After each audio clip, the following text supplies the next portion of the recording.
Koncerti gala i Orkestrës së Harqeve Durrës ishte qershia mbitor të aktiviteteve përmbyllëse të këtij viti.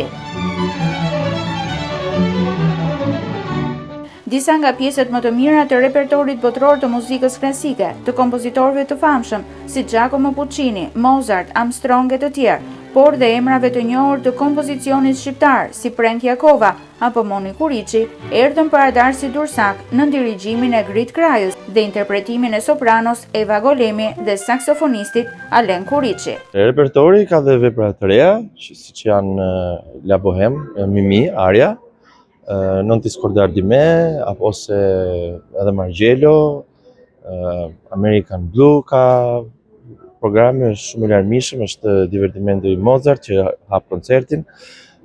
Nuk është një program tipik festiv, por është shumë i përshtatshëm, menduam ta bënim ndryshe. Është një repertor i pasur, është do këndoj Non ti scordar di me, Margjellon, valsin e muzetës nga opera Bohema e Giacomo Puccinit, dhe do të këndoj dhe La Spagnolën të Vincenzo de Chiaras.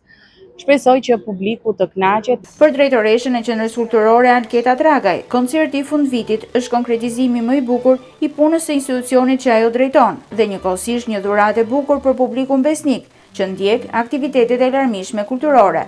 Ne si Qendër Kulturore falenderojmë të gjithë artistët e qendrës që i dhanë shpirt aktiviteteve kulturore dhe gëzuar festat e fundvitit dhe ardh një vit i mbar plot ngjyra. Për më shumë se një orë, publiku në sallë duart trokiti fort interpretimin e shkëlqyer të Orkestrës së Harqeve dhe sopranos Golemi, që përmes notave të muzikës klasike ishin kartolina më e bukur e kësaj mbrëmjeje gala.